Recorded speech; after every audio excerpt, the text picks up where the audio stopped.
Ele está completando 120 anos, mas nem parece. Quanto mais velho, mais vivo fica. Tornou-se um ícone pop, um super-homem da literatura universal. Todo ano, milhares de turistas vêm aqui a Lisboa com um único objetivo: seguir os passos de Fernando Pessoa pelas ruas da cidade, visitar os locais que ele frequentava, ver os escritórios onde ele trabalhou. Vivo, Fernando Pessoa foi praticamente um anônimo. Morto, tornou-se um dos maiores gênios da literatura universal. Nesta série de programas gravada aqui em Lisboa, especialmente para a Globo News, você vai conhecer o poeta dos heterônimos, o homem sonhador, o amante, o mito Fernando Pessoa.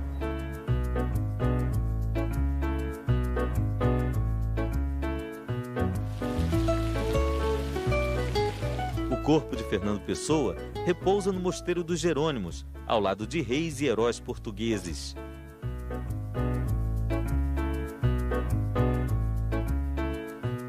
Mas, na parte antiga de Lisboa, a figura do poeta já se incorporou à paisagem.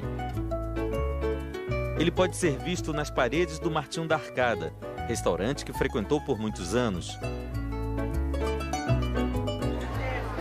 No Café A Brasileira do Chiado, a simpática estátua do poeta atrai crianças, adultos, idosos de vários países. Todos querem tocá-lo, tirar fotos com ele.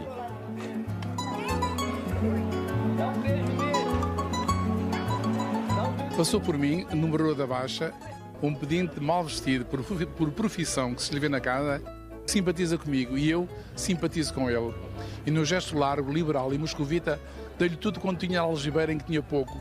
Tenho tanta simpatia por toda esta gente, com quem não me sinto nada identificado, mas que é realmente um ser humano como eu.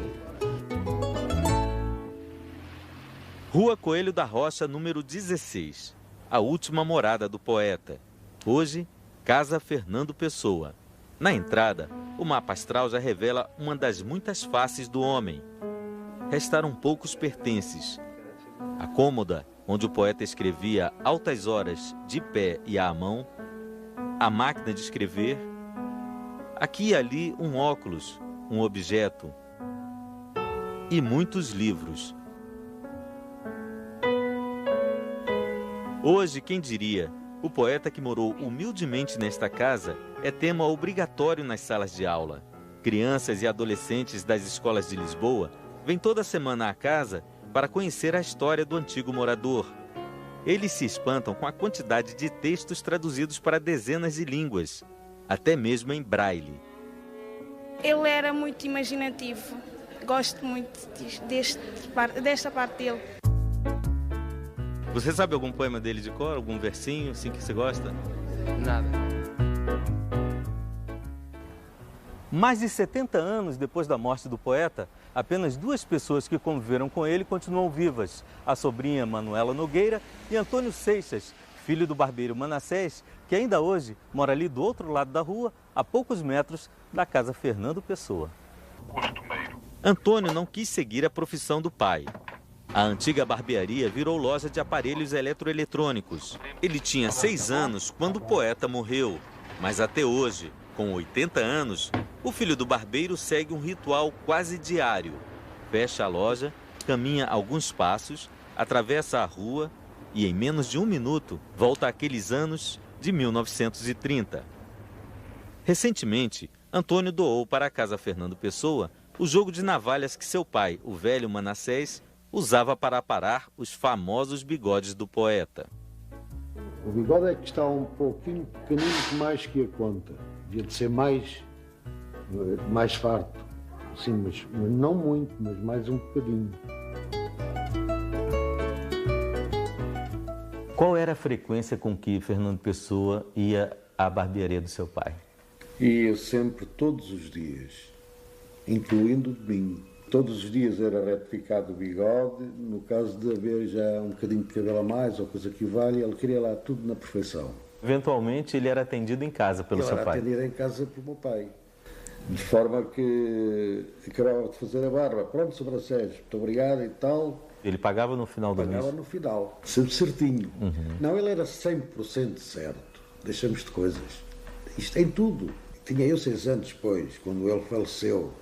Já eu falava com ele como se fosse uma pessoa amiga já de muitos anos de conhecida. Dizem que o Fernando Pessoa ele adorava crianças, ele brincava com as crianças. Não, ele comigo falava sempre muito bem e até gostava por isto, porque eu depois mais tarde, já com 4 anos e tal, 5, comecei assim a desenvolver um bocadinho e verificava que ele gostava mesmo que eu fosse lá a casa. Eu considerava ele quase como uma pessoa de família, pronto. Era quase tu lá, tu cá, era quase isso. Como é que o senhor sente assim, o seu destino tão ligado ao do Fernando Pessoa? Eu todos os dias penso nele, mas não tenho motivo de me esclarecer a mim mesmo porquê. Não sei porquê, mas todos os dias penso nele. Ou eu se penso no meu pai, por exemplo, que faleceu, lembro-me, quando era miúdo, ia com o meu pai, eu sou Fernando Pessoa. Isto foi mesmo. Porque fui educado assim, em miudinho, assim, junto com eles, praticamente, pronto. E o senhor depois se interessou em ler os livros dele, os poemas? Não quis ler. Via só assim um bocadinho e pronto, não leio. Ele usava chapéu o tempo todo? Ele sempre usou chapéu. Chapéu sempre na cabeça. Até a tomar o café. Ele ia para também, lá ao Trindade. Lá estava o chapéuzinho. Sempre, era muito raro tirar. Em casa tirava, claro. Isso tirava. Agora cá fora não. Era o companheiro dele. E sempre bem vestido? Sempre impecável. A maneira de vestir, o andamento dele, a cadência de andamento também tinha. Quando se encarava com o Fernando Pessoa, encarava-se com uma pessoa de respeito e que tinha, lá digamos, o aspecto dele dava tendência de sabedoria, quer dizer, dava assim uma tendência de expressão forte. Isso é autêntico. Isso toda a gente notava, até era fácil. Até diziam-se, olha ali o Fernando Pessoa e tal. As outras pessoas cá fora, não é? Uhum. De forma que ele era notado também pela própria expressão que ele tinha. Própria dele, não é? Quando criança, a escritora Manuela Nogueira também conviveu com Fernando Pessoa, mas numa condição privilegiada. Ela era sobrinha do poeta. Tinha 10 anos quando ele morreu, mas convivi bastante com ele. E sei que havia uma grande afetividade entre ele e eu, para mim, era o meu tio especial. Era o meu tio. Porque o irmão do meu pai era oficial de marinha, e viajava muito, e eu só tive contacto muitos anos depois. E os meus tios ingleses, irmãos, eu chamo os tios ingleses, vinham cá de férias. Mas o tio com quem eu brincava era o tio Fernando. Esse é que era o tio da brincadeira, do faz de conta. Agora, a gente quando vê fotos dele, não É, diz o que é o espírito do Fernando Pessoa, Não. né? As fotos não Mas dizem. a minha memória diz. Sim. A minha memória diz. Porque o Fernando era uma pessoa, o tio Fernando era uma pessoa cheia de humor. Tinha um jeito especial para brincar com crianças, comigo e também com os meus primos, filhos da tal Maria Nogueira de Freitas. E ele punha-se ao pé da criança e estava sempre do lado da criança, contra os adultos. Portanto, ele não era adulto para corrigir criança, era adulto para fazer disparates com as crianças, para fazer a geneira com a criança. E isso para nós, crianças, era uma maravilha, não é? Eu dizia, oh, Mimi, vai para a cama, é horas de ir para a cama. E ele dizia sempre, não, porque estamos a fazer uma brincadeira, estamos a fazer qualquer coisa. Portanto, ele estava sempre do lado da criança, não é? E então eu fazia aquela brincadeira, que eu acompanhava às vezes ao barbeiro, que morava em frente da nossa casa, quase em frente, que se chamava o senhor Manassés, que foi várias vezes entrevistado também aqui em Portugal. Eu acompanhei-o algumas vezes à barbearia, onde ele fazia a barba. E, portanto, um dia, criança, que eu tinha pai 4 anos, 3, 4 anos, disse, ó tio, mas eu posso fazer a barba, não é preciso você ir lá. E então, eu tenho aqui em casa uma pequena faquinha de abrir livros, preta, e com essa faquinha fazia de navalha, e com o sabão ensaboava a cara toda. Ele sentava-se num sofá azul, e eu estava com uma toalha, e fazia toda a mise-en-scène do barbeiro, que eu tinha visto, não é? E fazia a barba, e havia um diálogo entre mim, que era o barbeiro, e ele, que era o cliente. E essa conversa era absolutamente uma conversa real, baseada nas notícias dos jornais. Porque eu vi que nos barbeiros falavam dessas coisas. Essa brincadeira do faz de conta com ele fazendo a barba terminava muitas vezes quando eu via que ele tinha paciência. Estava com disponibilidade. Eu dizia, então o tio Fernando quer arranjar as unhas. Então eu punha a toalha, passava de cima para o colo, eu sentava-me na cadeira mais baixinha, ia buscar os instrumentos da minha mãe ao toalete, que ainda existe esse instrumento, e com a água punha as mãos de molho, reparava que ele tinha um dedo muito amarelo. Isso eu ia perguntar, por causa do fumo, né? Do tabaco, não é? Tinha um dedo muito amarelo. Eu lembro-me disso, isso lembro-me perfeitamente das mãos dele e desse amarelo do tabaco. E eu tentava, certamente, tirar-lhe o amarelo que não saía da nicotina e arranjava-lhe as unhas. Ele pagava por um serviço de barbearia, uns tantos tostões na altura, eram tostões, porque era pouco, e estávamos no escudo já. E depois, outro tanto pelas mãos. Nesse dia eu ficava muito rica, não é? Com esse dinheiro eu ia comprar chocolate. Só podia ser, não é? Comprar chocolates. Mas mais tarde, há quem diga, come chocolates, pequena, come chocolates, não há mais filosofia. Aos 82 anos, Manuela se dedica a organizar os objetos deixados pelo tio. Aqui é a tal mensagem. A primeira edição de Mensagem, o único livro em português publicado em vida por Fernando Pessoa.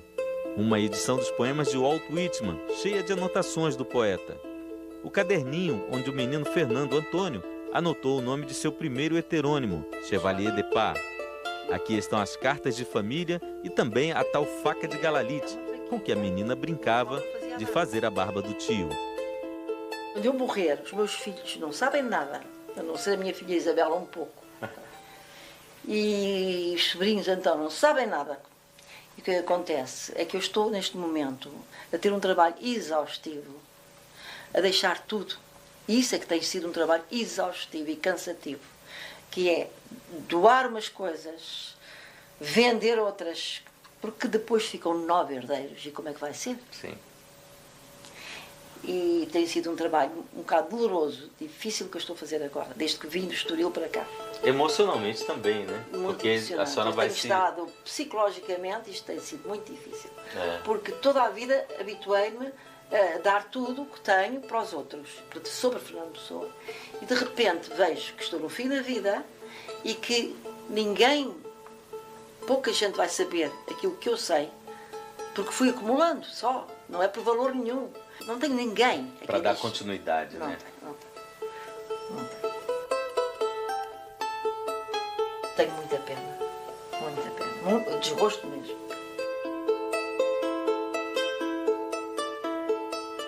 Um dos objetos que Manuela não pretende se desfazer é a lendária arca, onde Fernando Pessoa deixou guardados todos os inéditos que escreveu ao longo da vida. Grande parte dos textos foi vendida para a Biblioteca Nacional de Lisboa, já nos anos 80. O mito Fernando Pessoa começou a ganhar corpo em 1942, 7 anos após a morte do poeta. Como a editora que tinha os direitos de publicação estava demorando muito a lançar a obra, 2 amigos de Pessoa resolveram, por conta própria, organizar uma antologia em 2 volumes. Mas a editora não gostou nada, entrou na justiça e conseguiu proibir a circulação dos exemplares em Portugal. Foi assim que Fernando Pessoa chegou aqui no Brasil. O que é que acontece? Os livros que ainda não tinham vendido foram para o Brasil e começaram a circular no Brasil, e eu penso que foi isso que permitiu que, poucos anos depois, um poeta como Carlos Drummond de Andrade escrevesse o sonetilho do falso Fernando Pessoa. Mas logo outros poetas, um que tinha ligações a Portugal, como Murilo Mendes, que era casado com Maria da Saudade Coração, que era familiar de um dos jovens da antologia. E, portanto, conhecessem também logo boa parte do Fernando Pessoa. Sino da minha aldeia. Dos anos 40 para cá, a legião de admiradores do poeta fingidor nunca mais parou de crescer no Brasil. Serei sempre o que não nasceu para isso. Serei sempre só o que tinha qualidades. Há saudades nas pernas e nos braços. Há saudades no cérebro por fora. Há grandes raivas feitas de cansaços. O escritor português José Blanco teve o trabalho de pesquisar as obras que foram escritas a partir do espólio de Fernando Pessoa. A cada dia, ele acrescenta algum livro que encontrou em qualquer parte do mundo. O senhor faz ideia de quantos livros sobre e de Fernando Pessoa já foram publicados até hoje? Ai, não faço a mínima ideia, porque são tantos, que já lhe perdi a conta. E que continuam a publicar-se. E o senhor está organizando a segunda edição da sua bibliografia do Fernando Pessoa, né? Estou desde há 20 anos, estou trabalhando na segunda, não é uma segunda edição, é uma nova versão, porque são só livros e artigos sobre o Fernando Pessoa. Para lhe dar uma ideia do tamanho, eu fechei a lista em 31 de dezembro de 2004 e tenho 6.214 fichas. Em relação à primeira edição? 10 vezes mais. 10 vezes mais. E em 20 anos? Em 20 anos. E isso por um autor que morreu e com um livro só publicado em português. Exatamente. E agora, aliás, ele próprio, Fernando Pessoa, previu isso. Eu vou ser célebre depois da minha morte. Vou ser um homem célebre depois da minha morte. Daqui a 50 anos. E exatamente foi na época do cinquentenário de morte dele, as comemorações. Exatamente. Morreu em 35 e 85 é que foi o grande ano da expansão mundial do Fernando Pessoa. Hoje o Fernando Pessoa já é mais traduzido do que Camões, por exemplo? Sem dúvida nenhuma. Desde o início da carreira, Fernando Pessoa buscou um lugar de destaque entre os maiores escritores de todos os tempos. Como sabia que para a grande maioria basta cada país ter apenas um gênio literário, escolheu como alvo nada mais nada menos que um gigante, Luís de Camões. Para Pessoa, Portugal precisava mesmo era de um supra-Camões, ou seja, ele mesmo.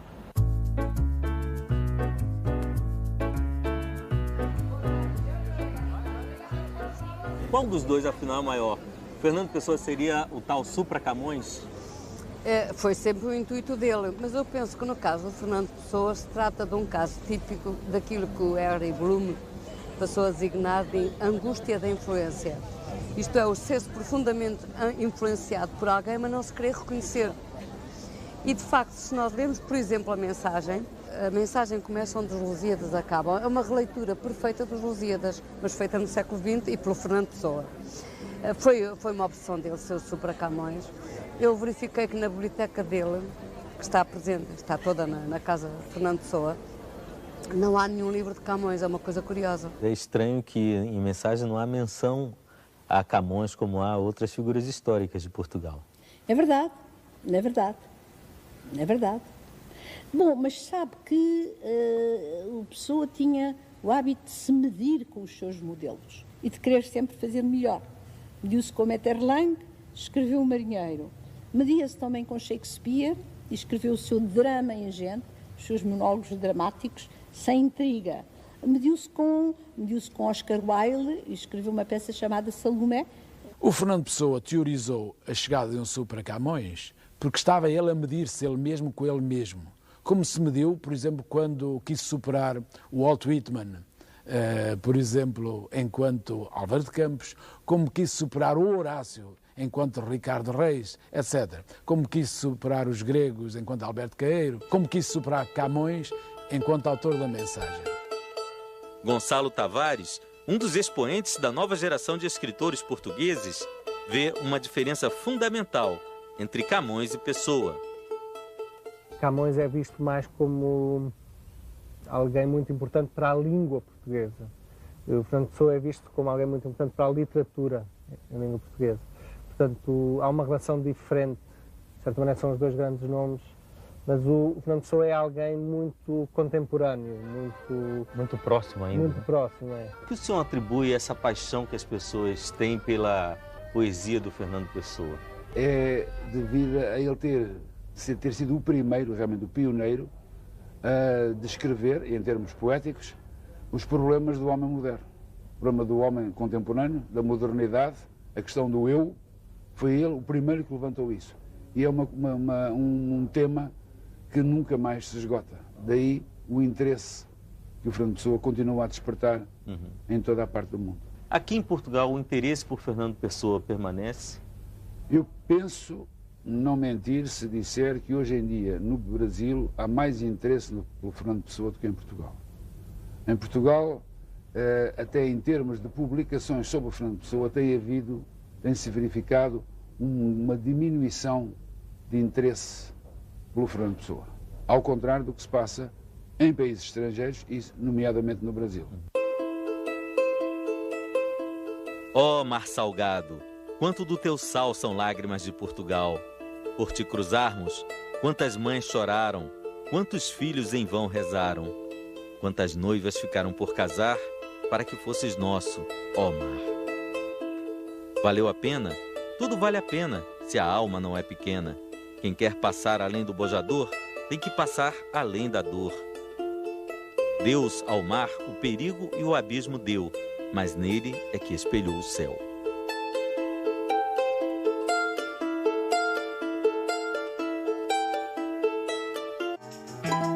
Esta é a cidade de Fernando Pessoa. Os cafés, os elétricos,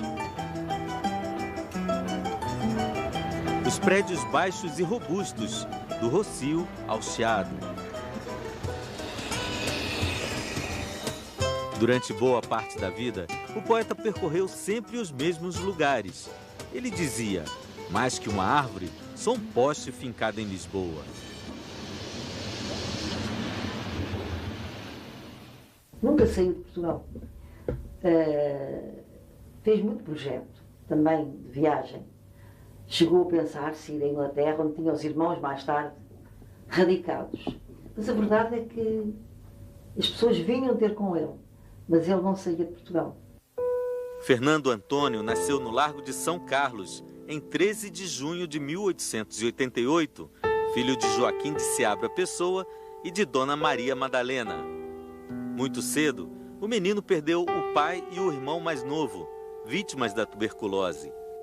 Um ano depois, a mãe dele decidiu se casar com João Miguel Rosa, cônsul português em Durban, na África do Sul.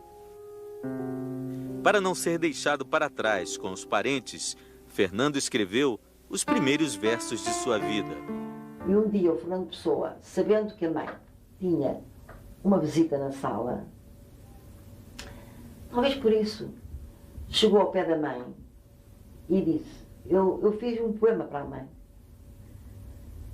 E disse: eis-me aqui em Portugal, nas terras onde eu nasci. Por muito que gosto delas, ainda gosto mais de ti. Eu acho que este poema é a marca de uma criança inteligentíssima.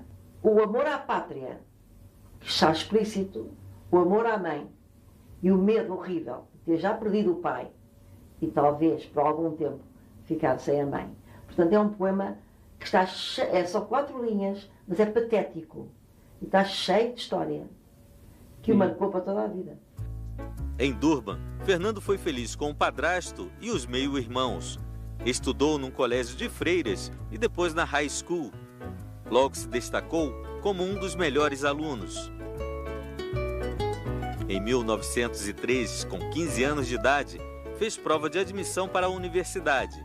A redação em inglês foi tão brilhante que ele ganhou o prêmio Rainha Vitória. Puseram-lhe a questão se ele queria em livros ou se ele queria em libras. E, como sabemos, Fernando Pessoa não se importava muito com o dinheiro. Ele quis em livros. A escritora Amélia Pinto Paz destaca o período na África do Sul como fundamental na formação de Fernando Pessoa. Com toda a certeza, quem tem contacto com Shakespeare e com todos os grandes clássicos ingleses, e depois mais tarde com os americanos, ele traduziu o Nathaniel Hawthorne. O contacto com a literatura portuguesa já foi mais tarde, não é? O que levou Fernando Pessoa, tendo já em Lisboa a oportunidade de publicar os poemas deles em português, de ter escolhido publicar os poemas em inglês? Como é que se explica? Talvez ele se sentisse mais à vontade ou sentisse como completo, sem necessidade de revisão? Não seria porque ele almejava talvez ser primeiro reconhecido como um escritor de língua inglesa do que... Não sei. Ele depois apaixonou-se pela língua portuguesa, é um facto, não é? Embora as últimas palavras que ele deixou escritas tenham sido em inglês, é curioso, não é? Foi o que veio de cima. Quais eram as palavras? Who knows what tomorrow will bring. Ou em português? Who knows, ou em português, quem sabe o que amanhã vai trazer, ou nos trará. Ao embarcar no navio Herzog e partir da África do Sul, aos 17 anos, o rapaz também não sabia que rumos sua vida ia tomar naquele momento. De volta a Lisboa, em 1905, Fernando Pessoa foi morar com a avó Dionísia e mais 2 tias-avós. A avó morreria 2 anos depois, deixando para ele uma pequena herança. Com o dinheiro, o jovem poeta resolveu abrir uma tipografia. Foi a primeira de uma série de tentativas fracassadas de ganhar dinheiro. Naquela mesma época, Fernando abandonou o curso de filosofia na Universidade de Lisboa, o que deixou toda a família preocupada com o futuro dele. O único problema que houve entre ele e o padrasto, que nunca houve nenhum, foi sempre ele em pequeno tratado por papá, foi quando ele deixou realmente o curso. Porque o meu avô era uma pessoa que percebia lindamente a inteligência do Fernando, não é? E pensar que ele ia desistir de um curso de letras e ia-se pôr aí, enfim, a ganhar os tostões. Sem uma profissão definida. Sem uma profissão definida. Ele tirou um curso comercial, que também foi o meu avô, portanto, o padrasto dele, que o incitou a fazer. Ele tirou esse curso comercial em Durban. O que ajudou, afinal, nas casas comerciais onde ele trabalhou, não é? Para se sustentar, o poeta passou a trabalhar como correspondente em línguas estrangeiras para vários escritórios da Baixa Lisboeta. Escrevia cartas comerciais em inglês e francês, língua que aprendeu com a mãe. Esta foi sua principal fonte de renda, até o fim da vida. E ele nunca quis ser pobre, mas nunca quis ser muito mais do que pobre. E há um texto em que ele próprio diz: eu preciso disto, disto, disto, e se eu conseguisse manter este mínimo, eu já estava feliz. Os problemas eram nas alturas em que ele não tinha esse mínimo e tinha de pedir emprestado. Na fase adulta, Fernando morou na casa de parentes ou em modestos quartos de aluguel. Enquanto ele teve a casa da tia Anica, que era a casa da irmã da mãe, era como se fosse uma segunda mãe. Mas sei que quando essa tia Anica foi para a Suíça, nessa altura o Fernando ficou sem um sítio certo, porque entretanto tinham morrido as tias-avós, que tinham dado imenso suporte. E entretanto morrem grandes amigos cá em Portugal. E ele fica um bocadinho só, um bocadinho não, fica muito só. Muito só. E então ele começa a alugar quartos. Mas o ambiente em Lisboa era muito retrógrado, não é? Ele com certeza não poderia ter a luz acesa até muito tarde, porque se gastava luz. Ele gostava de tomar banho todos os dias, tomava banho de água fria, imagino. Mas nesses sítios naturalmente não poderia talvez tomar todos os dias. Portanto ele ia mudando, talvez à procura de um sítio melhor, mais perto do escritório, ou perto de amigos. Fernando Pessoa desenvolvia outras atividades profissionais, algumas praticamente desconhecidas. Foi um dos pioneiros da publicidade em Portugal.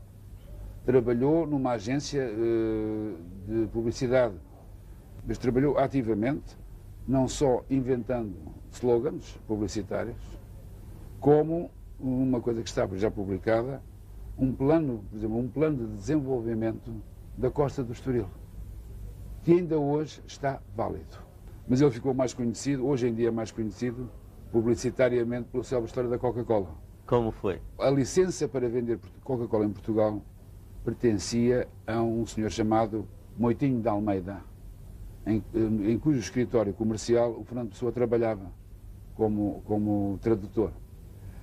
E era preciso uma autorização para lançar a Coca-Cola em Portugal, e correu tudo mal, e a Coca-Cola acabou por não ser autorizada em Portugal.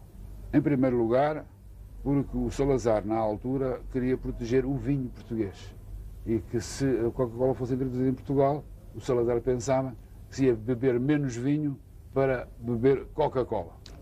Depois foram feitas análises no Instituto Ricardo Jorge, que por causa do nome Coca-Cola, Coca, droga. E depois, para acabar de vez com a possibilidade da Coca-Cola entrar em Portugal, o Pessoa fez um slogan extraordinário que estragou tudo. Primeiro estranha-se, depois entranha-se. Ora bem, uma bebida que se entranha é uma bebida que causa habituação, é uma droga. E, portanto, a Coca-Cola não entrou em Portugal nessa altura. Só veio a entrar em Portugal, a ser permitida em Portugal, depois do 25 de abril de 1974. Sabe, por exemplo, que ele foi um inventor de uma coisa que ele chamava a carta sobre escrito, carta envelope, que era um papel, uma carta em que se escrevia, e depois a carta era dobrada e não precisava de envelope. Hoje no Brasil a gente chama de aerograma. Aerograma. Foi ele que inventou? Foi ele que inventou e registrou a patente. Está registada na Conservatória do Registro. E a família ganha dinheiro com isso? Ou alguém ganha dinheiro com isso? Nunca ninguém ganhou dinheiro com coisas do Fernando Pessoa. Nem ele. Nem ele.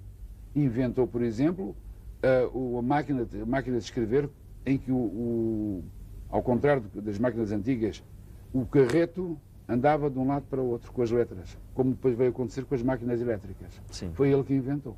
O Fernando Pessoa, ele tinha como objetivo, talvez, se tornar o Leonardo da Vinci do século XX? Essa é uma boa definição. É uma boa definição. Nunca tinha pensado nisso, mas é verdade. Fernando Pessoa deixou uma série de quebra-cabeças para serem montados no futuro pelos especialistas. Mas parece que quanto mais se investiga sobre a vida pessoal dele, menos se sabe a respeito. Em se tratando do homem Fernando Pessoa, só podemos ter uma certeza: tudo pode ser e não ser, ao mesmo tempo. Gostava de saber, há assim certos mistérios lá na sua vida que me escapam um bocadinho. Está lá imerso nos seus pensamentos, a pensar, não sei bem em que, será na Ofélia. Fernando Pessoa conheceu Ofélia num dos escritórios em que trabalhava, na Rua da Assunção. Com mais de 30 anos, ele nunca tinha tido uma namorada.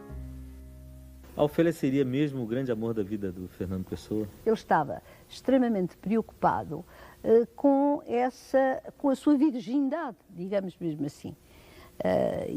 Portanto, com essa necessidade de encontrar uma mulher que fizesse dele um homem. E eu penso que isso tinha muito que ver com a sua obra literária. É evidente que ele viveu sempre para a obra literária. Portanto, o que lhe interessava, ele deveria sentir que, se não tivesse essa experiência sexual, como escritor, algo lhe falharia. Aquela Ofélia, 19 anos, engraçadinha, teve sobretudo que ver com isso, com essa pulsão sexual de um homem jovem e que ainda não tinha tido experiências desse tipo. Os objetos que ficaram desta relação estão sob a guarda da sobrinha neta de Ofélia. Maria da Graça, filha do poeta Carlos Queiroz, que foi amigo de Pessoa, conta histórias deliciosas do encontro entre Ofélia e Fernando. Como Fernando conheceu Ofélia? Estavam lá em cima à porta, à espera que aparecesse alguém para abrir a porta, porque não estava lá ninguém. E a certa altura viram a subir a escada um senhor, subia as escadas como se voasse, como ela diz, parecia que não punha os pés no chão, que é muito engraçado, porque é uma ideia que depois, mais tarde se fala muito nisso, que parecia que ele voava, que não pousava os pés, e trazia as polainas entaladas nos sapatos. Nós hoje em dia imaginemos uma pessoa a voar pela escada com o chapéu na cabeça, todo vestido de preto, e ela teve um ataque de riso, e ele achou graça. E aquilo acho que começou nesse mesmo segundo, nesse mesmo momento.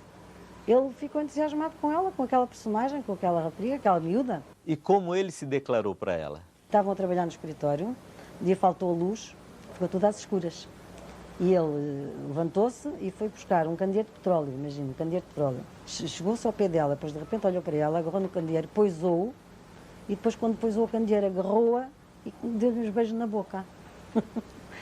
Foi bem, deve ter sido arrebatador, assim? Arrebatador, mas mesmo ele era arrebatador. Ela dizia isso? Ela dizia, ele era arrebatador. Ele também achava muito vulgar essa coisa de namoro, né? E ele tinha um horror a gente vulgar. Ele, inclusive, ele também tinha horror, por exemplo, ao casamento, tinha horror às leis, à legislação, às ordens, à igreja, tudo que fosse imposto ele tinha horror. A única pessoa que sabia do namoro era o meu pai e a minha avó, porque a avó era muito cúmplice, a minha avó também era uma mulher muito aberta, era uma mulher muito engraçada, muito viva. Nos bilhetes, postais e cartinhas, tratavam-se carinhosamente por apelidos. Pessoa inventava 1000 maneiras para se encontrar com Ofélia sem despertar suspeitas. Ele chegou a desenhar um esquema a partir dos itinerários dos elétricos de Lisboa para ficarem mais tempo juntos. Eu não sei exatamente que seja um namoro tórrido naquela época. Passado no elétrico, quer dizer, também não podia ser assim tão tórrido assim. Mas num beco, na esquina... Isso foi o que eu ia contar ainda há bocadinho, a subir a calçada da Estrela. E ele, de repente, deu-lhe um puxão e meteu para dentro de um vão de escada. E ela ficou muito atrapalhada e julgou que ele tinha visto alguém que não os podia ver. E perguntou quem era. E quando ela estava a perguntar quem era muito atrapalhada, ele agarrou-a, apertou e deu. Começou aos beijos, como louco. Isso é como ela dizia, ao filho, aos beijos, como louco. A primeira fase da relação de Fernando e Ofélia durou apenas 9 meses. Na carta de despedida, o poeta assume por inteiro o único e verdadeiro amor de sua vida, a literatura. O meu destino pertence a outra lei, de cuja existência a Ofelinha nem sabe, e está subordinado cada vez mais à obediência a mestres que não permitem nem perdoam. Não é necessário que compreenda isto. Basta que me conserve com carinho na sua lembrança, como eu, inalteravelmente, a conservarei na minha. A senhora até hoje se emociona lendo essa. Eu só não estou a chorar porque estou a fazer um esforço enorme. 9 anos se passaram. Ainda que morando na mesma cidade, os dois praticamente não se viram durante esse tempo. Ela encontrou-se viu passar por 2 vezes na rua ali no Chiado. Olha, uma das vezes ao pé mesmo do lado de casa onde eles viviam, no Largo Dom João da Câmara, no Recio, ela viu passar. Acho que chegou a casa transtornada, coitadinha, a sofrer imenso. Ela sofreu muito e ela era uma mulher muito viva, muito esperta, muito engraçada, até fisicamente, e teve muitos apaixonados, Teve 2 irmãos, por exemplo, um era escultor, o outro era pintor, e que se zangaram entre os dois, iam-se matando os dois por causa dela. É uma história muito engraçada, e isto tudo e o Pessoa existindo. Um dia, Pessoa mandou uma foto para Ofélia, através de Carlos Queiroz, com uma dedicatória que ficou muito famosa. Fernando Pessoa em flagrante delito. Assim, voltaram a namorar. Mas já era um namoro diferente, né? Um namoro diferente. Nessa altura, ela própria diz também. Nessa altura, ele estava já mais doente, mais pesado. Via-se que estava doente. Menos alegre, já tinha umas preocupações, via-se que a cabeça dele já não estava exatamente, já não tinha aquela alegria, aquela vivacidade que tinha, era tudo pesado e triste, e vivia muito preocupado com a obra, com a doença, o não ter tempo para acabar a sua obra. Nessa altura bebia mais também, que era uma coisa que ela, coitada, sofria imenso. E ela percebia-se disso, e tentou, mesmo assim, ela queria casar com ele. Fiel até o fim, Ofélia só se sentiu livre para se casar com outro homem depois que o poeta morreu. Nunca houve a notícia que ele estivesse doente. Só souberam quando ele morreu. Um dia o pai chegou a casa transtornado e disse: o Fernando morreu. E para ela? Foi um desgosto enorme, ela ficou transtornada, Ela ficou transtornada, coitada, ela sofreu muito. E depois ficou sempre com aquela ideia que se eles se tivessem casado, que se ele estivesse com ela, ele nunca teria morrido assim. Hoje há uma série de controvérsias. Fernando Pessoa morreu ou não morreu virgem? Eu acho que ele não morreu virgem, porque um homem que teve um sentimento daqueles por uma mulher, que era um sentimento físico. Eu não sei até que ponto terão sido as ternuras dele. Eu penso que isso foi muito menos inocente do que as pessoas pensam, e basta ver as cartas, que são profundamente eróticas, algumas, para perceber que era uma atração sexual que ele tinha pela Ofélia. Havia um amigo dele, que a minha filha Isabel entrevistou para o livro dela, Fernando Pessoa na Intimidade, e esse senhor, Berbonha Menezes, dizia que isso era uma fantasia. Fernando Pessoa se encontrava numa casa de meninas que havia na Rua das Pretas, ou nessas ruas onde é que enfim, onde é que haviam esses sítios mal afamados. Antônio Seixas, o filho do barbeiro de Fernando Pessoa, coloca mais uma personagem na cena obscura da vida amorosa do poeta. Ele vivia sozinho, o quê?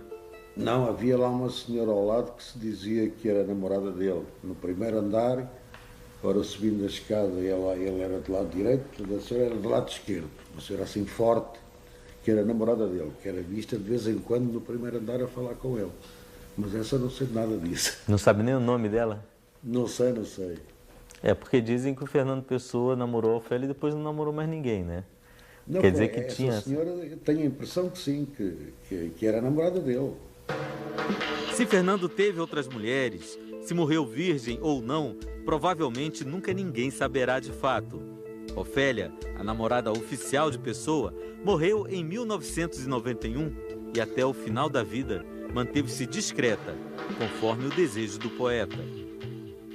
Na época, as pessoas não acreditavam que ele tinha tido um romance com uma mulher. Como lhe digo, neste livro que o pai publicou, na homenagem a Fernando Pessoa, o meu pai já pôs lá bocados das cartas do Fernando para ela. Portanto, foi uma coisa pública. Simplesmente nunca ninguém aceitou. Porque estava já pré-resolvido na cabeça de toda a gente da época que ele nunca teve uma namorada, que nunca conheceu uma mulher e que era homossexual. Na época achavam isso dele? Na época, portanto, o que é extraordinário é que em 1936 saia este livrinho de homenagem à Pessoa, em que vêm trechos das cartas de Fernando para ela, portanto é público. Fernando Pessoa era suficientemente inteligente e com um intelecto que compreendia todas as coisas, de todas as maneiras, como ele dizia, e isso fazia com que a homossexualidade fosse mostrada em Álvaro de Campos de uma maneira explícita, de propósito, porque nós só podemos conhecer os outros se percebemos porque é que há esta variedade de escolha, tanto na vida intelectual como na vida física. Não só quem nos odeia ou nos inveja nos limita e oprime. Quem nos ama, não menos nos limita. Que os deuses me concedam que, despido de afetos, tenha a fria liberdade dos píncaros sem nada. Quem quer pouco, tem tudo. Quem quer nada, é livre. Quem não tem e não deseja, homem, é igual aos deuses.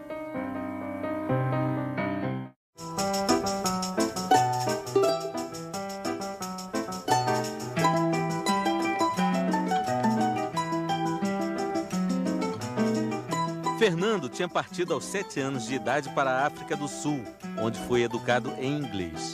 Uma década depois, voltava para sua cidade, Lisboa, e para sua pátria, a língua portuguesa.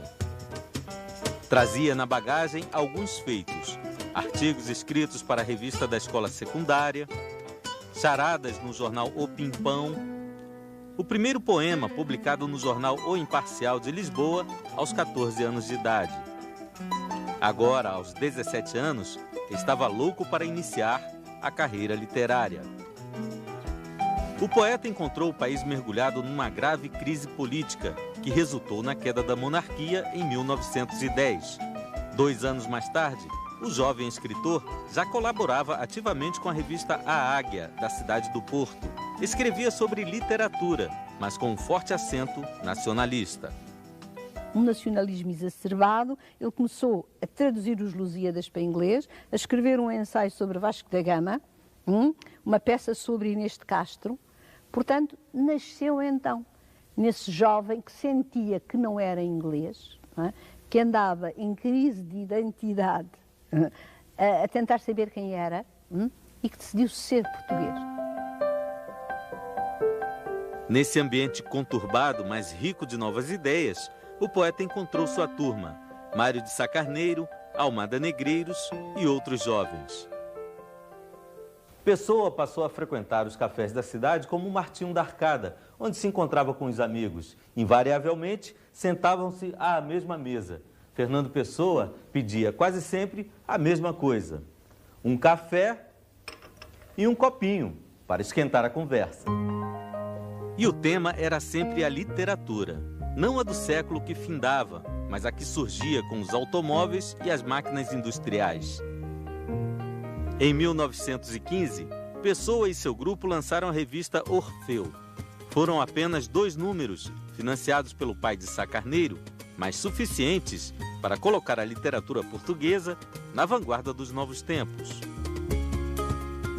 O Orfeu provocou um enorme escândalo e foi explosivo, porque desapareceu das livrarias no espaço de um dia. Desapareceu, você quer dizer, a edição foi toda vendida? Toda vendida, e certamente é isso que explica o facto de não haver exemplares, nunca terem encontrado exemplares do Orfeu no Brasil. Eu creio que Sá Carneiro, com as suas ideias, com a sua inventiva, com a sua cultura francesa, e Fernando Pessoa, com a sua cultura inglesa, determinaram os rumos do modernismo português, que é um modernismo especial dentro do quadro dos modernismos europeus, desde o francês ao italiano e ao russo. Com o fim de Orfeu, Sá Carneiro foi para Paris. De lá se correspondia diariamente com Fernando Pessoa.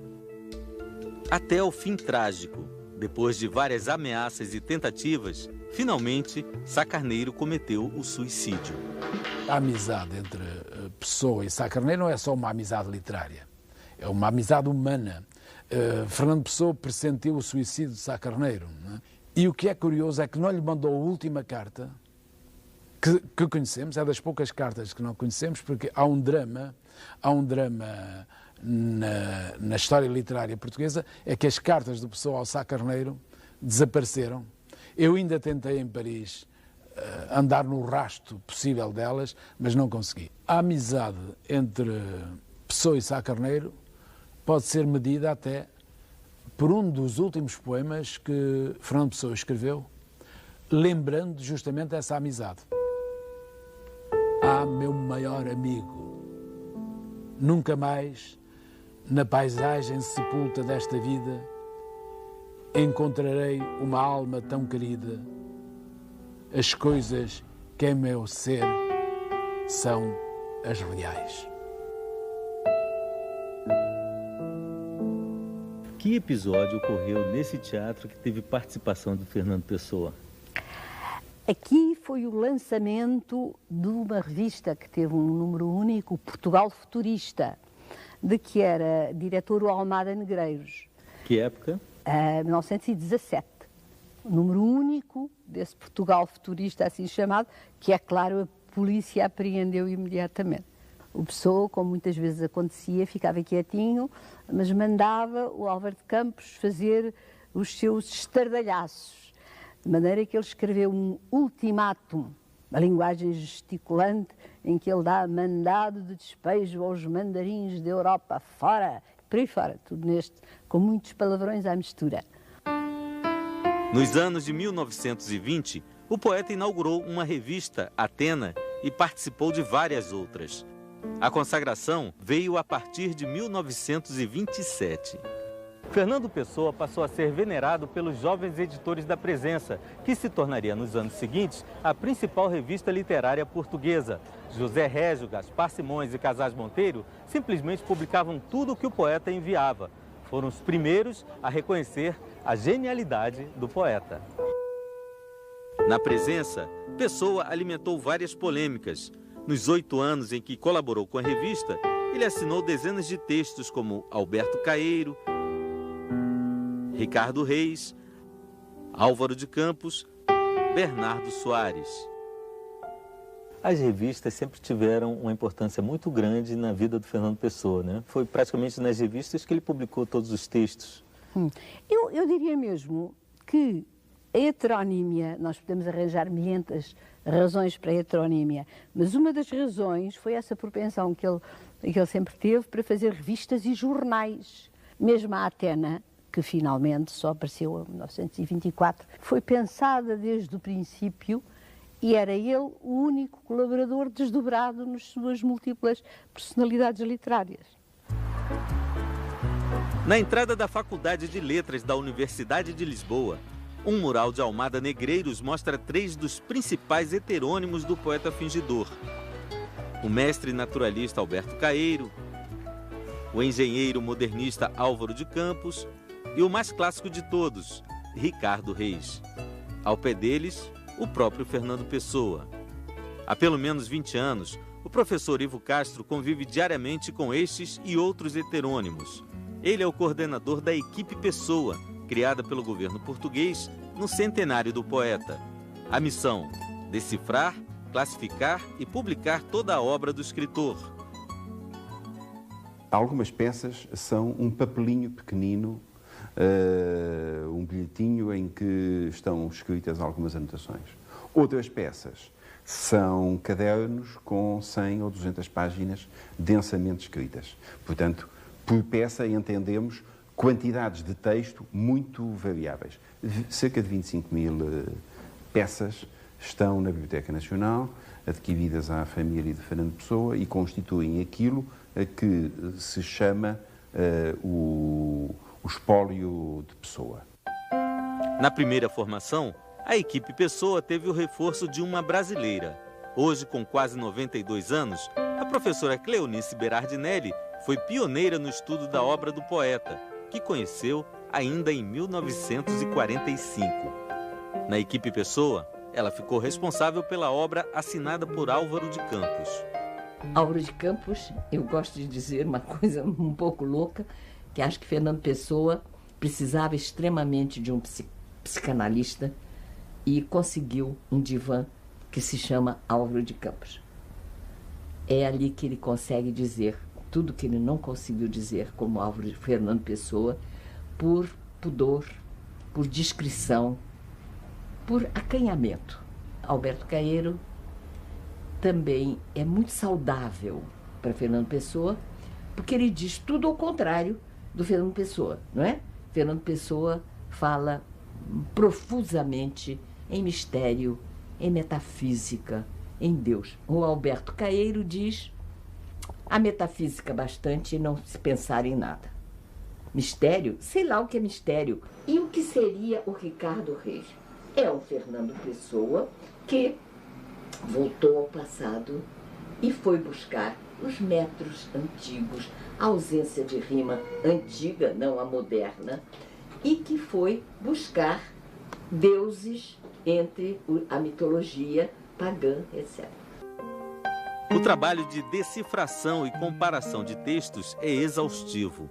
Pessoa muitas vezes escrevia à mão, rapidamente, em letras que mais parecem rabiscos. Nós, na Equipa Pessoa, temos a técnica de fazer circular as decifrações de colega em colega e a certa altura o outro consegue resolver problemas que o primeiro não tinha conseguido resolver. Com a equipe, foi possível estabelecer o modo como Fernando Pessoa trabalhava, fazendo correções e anotações. Ele, em geral, era assim, quando ele corrigia aqui. Se aquilo não dava, ele queria fazer outra correção, ele corrigia aqui embaixo. Se não dava, ele ia escrevendo dos lados. Então, nós todos já percebemos que havia um caminho que se podia seguir com uma certa certeza. Vejam bem, uma certa certeza. Certeza mesmo era difícil. Os pesquisadores fizeram várias descobertas. Uma delas sobre a criação dos principais heterônimos, que Fernando Pessoa afirmava terem surgido de uma só vez, num dia triunfal. Estava completamente errado ao examinar aquilo que eu e a maior parte das pessoas consideravam que era o manuscrito do guardador de rebanhos.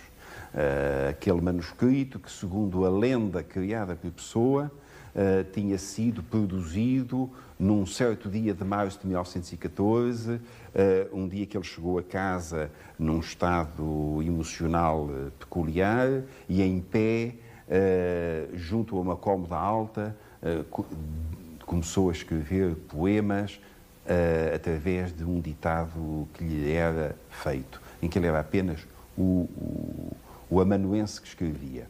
E isso é a lenda da criação do guardador de rebanhos, da criação do autor do guardador de rebanhos, Alberto Caeiro, e a lenda da criação do primeiro dos heterónimos que depois vieram por aí fora.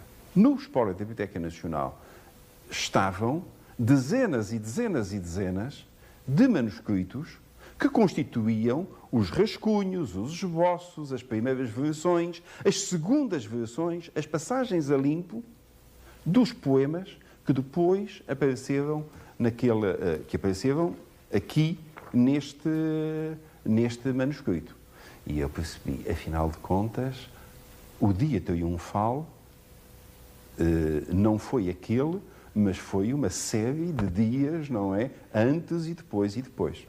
O dia a dia nos escritórios da Baixa Lisboeta virou tema do livro do Desassossego, que Fernando Pessoa escreveu ao longo de toda a sua vida literária. A obra só foi publicada quase 50 anos depois da morte do poeta. No livro, Pessoa imortalizou o mais humano de seus heterônimos, Bernardo Soares. O grande entusiasmo por Pessoa veio a partir da publicação, creio que em 1982, do livro do Desassossego.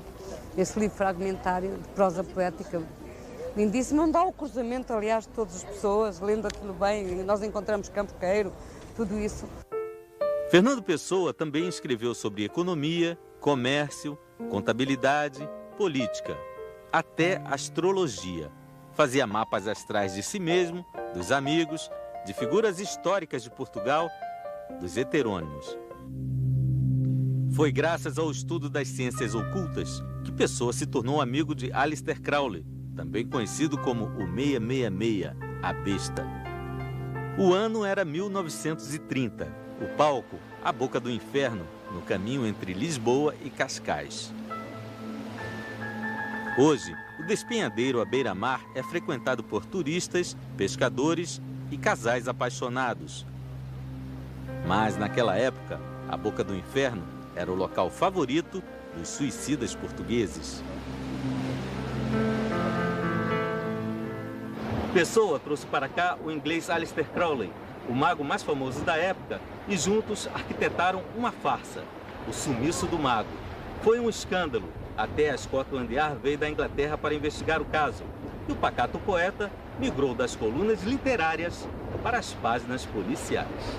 Aquilo foi tudo montado pelo grande amigo dele, o Augusto Ferreira Gomes, que era astrólogo também, tinha livros sobre astrologia esotéricos, e foi ele que montou toda aquela coisa.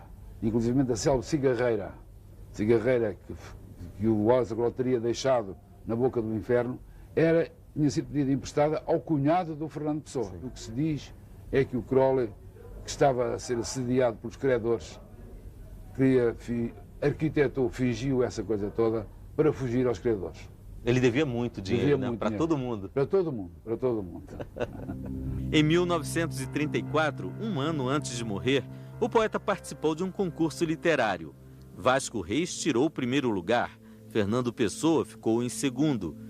Mas o coordenador do concurso quebrou as regras e resolveu dar a ele, como prêmio de consolação, a publicação do livro. Se não fosse por isso, a obra Vida de Fernando Pessoa teria terminado sem nenhum livro publicado em português. Hoje, existem várias edições de mensagem. A própria Cleonice Berardinelli está lançando uma nova versão com as anotações do poeta em facsímile. Datou todas que não eram datadas. Quer dizer, depois do livro publicado, ele continuou corrigindo. Corrigiu porque tinham saído coisas de que ele não gostou. Nos últimos anos, Fernando Pessoa vivia obcecado com a organização da obra. Sabia que tinha pouco tempo. Fernando Pessoa fez vários horóscopos dele próprio, porque vivia obcecado com a ideia da morte e quando é que ia morrer. E no último horóscopo que fez, previu a sua morte para maio de 1935. Esse astrólogo, Paulo Cardoso, refez os cálculos e verificou que o Fernando Pessoa tinha usado uma determinada hora para a hora do seu nascimento. Não sei agora de cor, mas suponhamos 3h20. Mas ele próprio tinha dúvidas se teria nascido às 3h20. Ora bem, o Paulo Cardoso refez os cálculos e se em vez de 3h20 pusesse 3h22, a data da morte prevista por ele próprio era novembro de 1935. Fins de novembro de 35. Que foi a data em que ele morreu.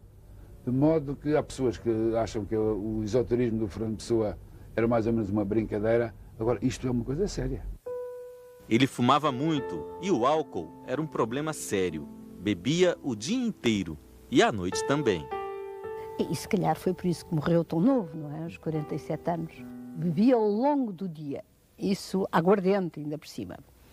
Mas o que é verdade, e eu tenho o testemunho da irmã, que conheci, não é? Nunca ninguém o viu bêbado. Toda a gente conhece que ele andava com a garrafinha na pasta. E daí ia para casa, bebia, fumava e escrevia a noite toda. Foi a sua droga, não se lhe conheceu outra. Há pessoas que pensam, não. A única droga que se lhe conheceu foi realmente a bebida. Fernando Pessoa tomou o último café de sua vida aqui no Martinho da Arcada, em companhia do velho amigo Almada Negreiros. Pigarreava e tossia sem parar. Começou a passar muito mal. Foi Almada Negreiros quem levou o poeta ao hospital. Fernando Pessoa morreu poucos dias depois, aos 47 anos de idade.